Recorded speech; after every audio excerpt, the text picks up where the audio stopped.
এই দেখুন বন্ধুরা, পুকুর ধারে একটা উঁচুতে একটা সুন্দর বসার জায়গা রয়েছে। বাগানের এই গেট দিয়ে প্রবেশ করেই আপনি দেখতে পাবেন এরকম মনোরম সুন্দর একটি বাগান। পুকুর ধারে এখানে একটা কিন্তু বসার জায়গা রয়েছে। এই বাগানের এই পিছন দিকে যে পাড়টায় আমি এখন এসেছি, এই পাড়টা কিন্তু আরো সুন্দর। এই পিকনিক স্পটের ভিতরে একটা জায়গা আছে, এটাকে বলা হয় হর্তুকি তলা। এখানে কিন্তু মা জাগ্রত। বন্ধুরা, এই ডিসেম্বর মাসে যদি আপনাদের মন চায় একটি পিকনিক করার জন্য, তাহলে আপনারা নিশ্চয়ই একটি বাগান বাড়ির খোঁজ করছেন।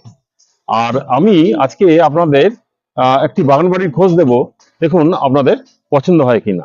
আজকে আমি দাঁড়িয়ে আছি বাদুর রতনবাবুর বাগানের ঠিক সামনে। এই হচ্ছে রতনবাবুর বাগানের গেট। এখান দিয়ে আমি ভেতরে যাব। ভেতরে গিয়ে এই বাগান সম্পর্কে সমস্ত তথ্য জেনে নিয়ে আমি আপনাদেরকে জানাচ্ছি, এবং এই বাগানটি কিরকম দেখতে, কতটা সুন্দর, কতটা জায়গা আছে, এই সমস্ত তথ্য আমি এই ভিডিওতে আপনাদেরকে দেব।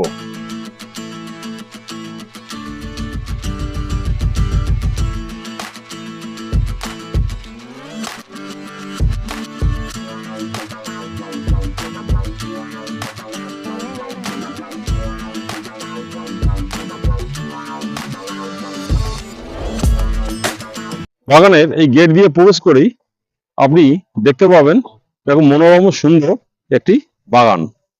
বাগানটা এই শেষ পর্যন্ত চলে গেছে।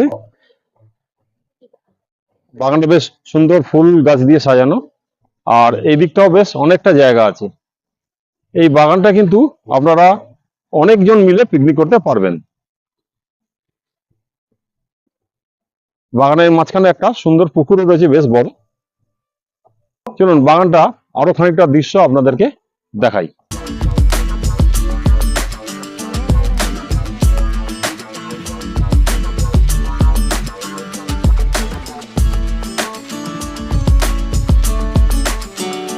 আপনারা গেট দিয়ে ঢুকেই একটা এখানে একটা ঘর দেখতে পাচ্ছেন। এই ঘরটা কিন্তু আপনারা রেস্টের জন্য পেয়ে যাবেন।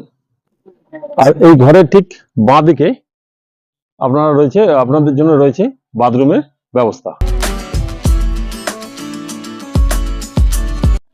বাগানের এই দিকটা বেশ খানিকটা জায়গা রয়েছে, হ্যাঁ, তো গাছপালা দিয়ে ঘেরা।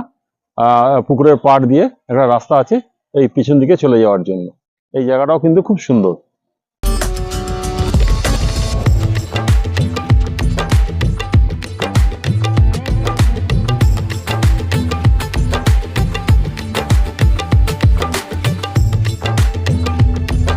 এই বাগানে কিন্তু আপনারা বক্স বাজাতে পারবেন, তবে ডিজে বাজাতে পারবেন কিনা জানি না, সেটা যখন আপনারা বাগান বুকিং করবেন তখন ভালো করে জেনে নেবেন।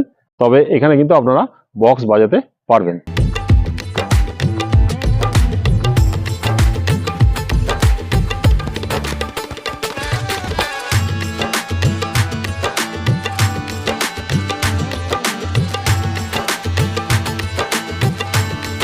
পুকুর ধারে এখানে একটা কিন্তু বসার জায়গা রয়েছে। খুব মনোরম পরিবেশে আপনারা বসে পিকনিক কিন্তু উপভোগ করতে পারবেন।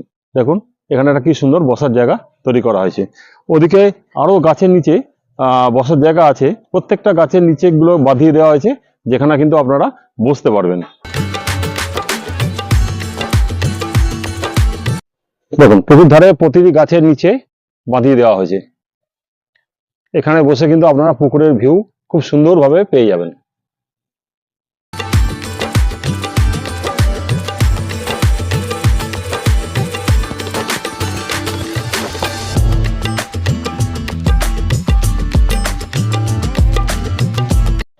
এই বাগানের এই পিছন দিকে যে পাড়টায় আমি এখন এসেছি, এই পাড়টা কিন্তু আরো সুন্দর। বেশ অনেকখানি জায়গা ফাঁকা, এবং চারদিকটা খুব ফুলের বাগান দিয়ে, ফুল গাছ দিয়ে কিন্তু সাজানো। আর এই বাগানে প্রচুর পরিমাণে গাছ আছে, হ্যাঁ, গাছগাছালিতে ভর্তি, প্রচুর সবুজ রয়েছে। আর আমি যে পাড়টা বললাম যে খুব সুন্দর, চলুন সেই পাড়টা একটু ডিটেলসে আপনাদেরকে একটু দেখাই। এই দেখুন বাগানের এখানেও কিন্তু একটা বসার জায়গা রয়েছে। আর এই বসার জায়গা ঠিক এই পাশটাই রয়েছে, কিন্তু দেখুন কতখানি একটা খোলা মেলা জায়গা। এখানে কিন্তু আপনাদের সঙ্গে থাকা বাচ্চারা কিন্তু খুব সুন্দরভাবে খেলাধুলা করতে পারবে। দেখুন কতটা খোলামেলা জায়গা। আমাদেরকে একটু আগেই বললাম যে এই জায়গাটা খুবই সুন্দর। দেখুন এই জায়গাটা চারদিকটা আমি ঘুরে ঘুরে দেখাচ্ছি। দেখুন এই জায়গাটা কিন্তু খুবই সুন্দর। এই পিকনিক স্পটের সবচেয়ে সুন্দর জায়গা আমার মনে হয়েছে এই জায়গাটা। এই বাগানের মাঝে একটা বিশাল বড় পুকুর আছে, আর এই পুকুরের এইখানে একটি ঘাট আছে। দেখুন, এই ঘাট দিয়ে নিচে চলে যাওয়া যায়। কিন্তু আপনাদেরকে অনুরোধ করব, আপনারা এই প্লিজ পুকুরের কাছে যাবেন না। আর সঙ্গে যদি বাচ্চারা থাকে অবশ্যই ভালো করে নজর রাখবেন, এই বাচ্চারা যেন পুকুর ধারে চলে না যায় বা এই ঘাট দিয়ে পুকুরের কাছে চলে না যায়। চলুন বন্ধুরা, আপনার এই ঘাটটা একটু আপনাদেরকে দেখিয়ে আনি কাছ থেকে।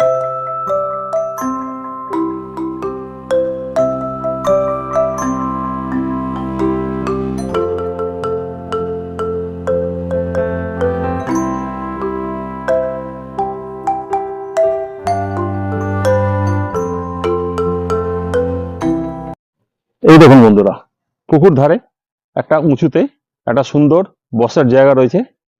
এই জায়গাটা কিন্তু খুবই সুন্দর। এইটা হচ্ছে সিঁড়ি। এই সিঁড়ি দিয়ে এই ওপরে চলে যেতে হবে। এই ওপরে গিয়ে কিন্তু আপনারা বসতে পারবেন এবং বসে এই পুকুরের চারিদিকে যে প্রাকৃতিক শোভা তা আপনারা কিন্তু উপভোগ করতে পারবেন। এই ঘরটা চলুন আমি আপনাদেরকে ভেতর থেকে গিয়ে দেখাই। আপনাদের যেমন একটু আগে বললাম, এই সিঁড়ি দিয়ে ওপরে চলে যেতে হবে ওপরের ঘরটায় যাওয়ার জন্য। চলুন তাহলে ওপরের ঘরটায় যাওয়া যাক।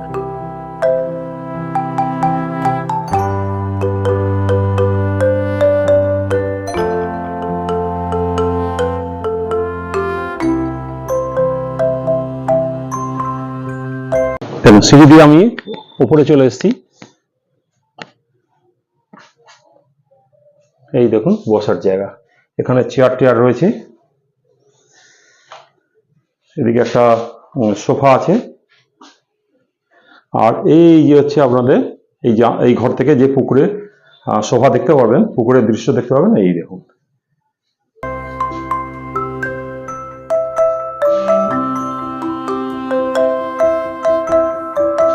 এই জায়গাটা কিন্তু খুবই সুন্দর। আর এই মাঠের শেষ প্রান্তেই রয়েছে একটি মন্দির। চলুন আপনাদেরকে আমি মন্দিরটা দেখিয়ে আনি। এই বাগানে একটা মন্দির আছে, চলুন মন্দিরটা একটু ভেতর দিয়ে দেখাই।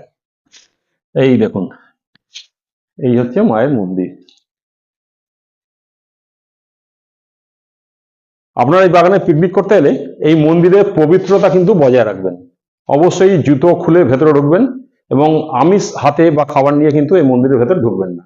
এখানে কিন্তু মা জাগ্রত।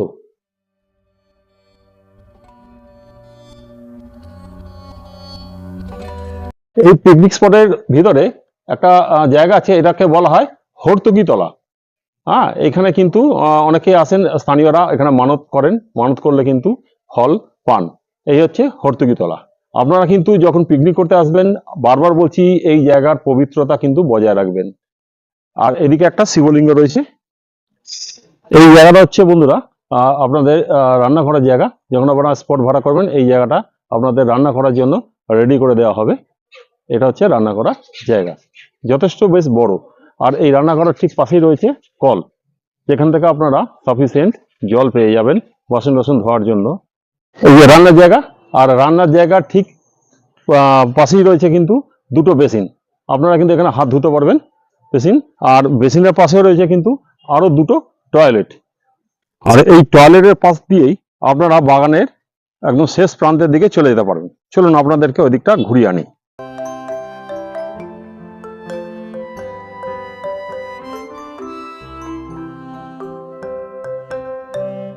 বন্ধুরা, এখানে পুকুরের চারদিকটা কিন্তু খোলা। আপনাদের সঙ্গে বাচ্চাদের প্রতি বিশেষভাবে নজর রাখবেন, তারা যেন পুকুর ধারে চলে না আসে।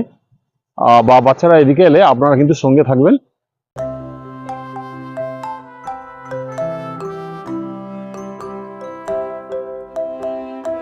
এই রাস্তা দিয়ে আমি এইমাত্র এলাম। আর এই যে পুকুর, আর পুকুরের এই প্রান্তে দেখুন আরো নতুন করে পিকনিক স্পট বোধহয় তৈরি করা হচ্ছে, নতুন ঘর তৈরি করা হচ্ছে। আর এইখানেও কিন্তু আরো একটা বাথরুম আছে। পুকুরের ধার দিয়ে আপনারা এই রাস্তা দিয়ে কিন্তু আরো বাগানের ওই দিকে চলে যেতে পারবেন, ওইদিকেও যাওয়া যাবে এই রাস্তা দিয়ে।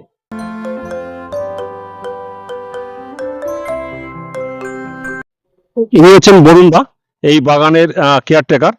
এই গাছের যে পরিচর্যা ইনি করেন, এবং আপনারা যখন বাগানে আসবেন এনার সাথেই প্রথমে কথা বলতে হবে। তারপরে ইনি মালিকের নাম্বার দিয়ে দেবেন, আপনারা সেই নাম্বারে কথা বলে এই বাগানের বাকি তথ্য জানতে পারবেন। এই বাগান কটা থেকে পার্টি ব্যবহার করতে পারবে? সকাল 6টা থেকে সন্ধ্যে 5টা, বিকেল 5টা। সকাল 6টা থেকে বিকাল 5টা পর্যন্ত কিন্তু আপনারা এই বাগান ব্যবহার করতে পারবেন। আর এই বাগানে কিন্তু ডিজে বাজানো অ্যালাউ নেই। না, ডিজে বাজানো যাবে? না না না না না, ডিজে অ্যালাউ নেই। ডিজে অ্যালাউ নেই, এই বাগানে কিন্তু ডিজে বাজানো যাবে না। এই বাগানটা কিন্তু 3টে পার্টে ভাড়া দেওয়া হয়। আপনারা যদি এই পুরো বাগানটা ভাড়া নিতে না চান তাহলে কিন্তু একটা ছোট পার্ট ভাড়া নিয়ে পিকনিক করতে পারবেন। প্রথম পার্টটা একটা পিকনিক স্পট, মাঝখানে দ্বিতীয় যেটা ঘর দেখালাম উঁচুতে ঘর, ওটা কিন্তু একটু ভাড়া বেশি, ওটা দ্বিতীয় পিকনিক স্পট। আর বাগানের পিছন দিকে আর একটা পিকনিক স্পট, 3টে পিকনিক স্পট হিসাবে আলাদা আলাদাও ভাড়া দেওয়া হয়। বন্ধুরা, আপনারা এখন এই বাগানে কিভাবে আসবেন সেটা আমি আগে আপনাদেরকে বলে দিচ্ছি। তবে তারও আগে বলি, আপনারা যদি গাড়ি নিয়ে আসেন, বড় গাড়ি কিন্তু এখানে পার্কিং করা যাবে না। বড় গাড়ি আশেপাশে অনেক পার্কিং করার জায়গা আছে, যেমন বাস বা তার চেয়ে বড় গাড়ি যদি হয় তাহলে কিন্তু আপনারা সেখানে গাড়ি পার্কিং করে আসতে পারেন, সেখানে হয়তো সামান্য চার্জ লাগবে। আর যদি ছোট গাড়ি হয় 2-4টে তাহলে কিন্তু আপনারা এই বাগানের মধ্যেই ঢুকিয়ে পার্কিং করতে পারবেন, বা বাগানের গেটের আশেপাশে জায়গা আছে সেখানে কিন্তু আপনারা পার্কিং করতে পারবেন। আপনারা এই বাগানে কিভাবে আসবেন তা আমি এখন আপনাদেরকে বলে দিচ্ছি। কলকাতার যে কোনো প্রান্ত থেকে বা কলকাতা আশেপাশে যে কোনো প্রান্ত থেকে আপনারা প্রথমে চলে আসুন মধ্যমগ্রাম চৌমাথায়। তারপর সেখান থেকে বাদু রোড ধরে নিন। বাদু রোড ধরে মিনিট 8-10 গাড়ি চালিয়ে চলে আসুন বাদু ইটখোলা কাছে, ইটখোলা বাস স্টপেজের কাছে। বাদু ইটখোলা থেকে আপনারা ডান দিকে ঘুরে যে কাউকে জিজ্ঞাসা করুন আপনারা রতনবাবুর বাগানে যাবেন, তাহলে স্থানীয় লোকেরাই আপনাদেরকে খুব সুন্দরভাবে গাইড করে দেবে এই বাগানে পৌঁছাতে। আর আপনারা যদি ট্রেনে করে আসেন তাহলে আপনাদেরকে আসতে হবে প্রথমে মধ্যমগ্রাম স্টেশনে, তারপর সেখান থেকে অটো করে চলে আসুন মধ্যমগ্রাম চৌমাথা।